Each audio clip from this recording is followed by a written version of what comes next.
మీకు చెప్తున్నాను.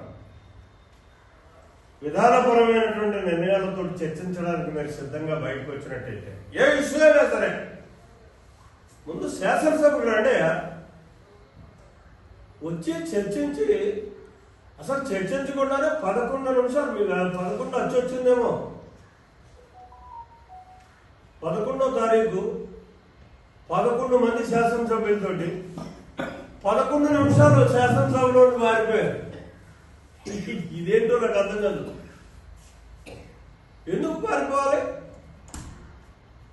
గత శాసనసభ జరిగినటువంటి తీరును ఒకసారి చూసుకోండి. బీజేపీ నుంచి విద్యాసాగర్ రావు చెప్పి ఒకే శాసనసభ్యుడు ఉండేవాడు. ఆ ఒక్కడు సభను ఆ రోజు శాసించేవాడు.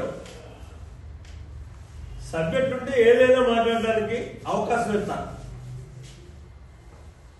ఇవాళ 11 మంది ఉన్నారు మీరు శాసనసభలో. ఎందుకు భయపడతారు?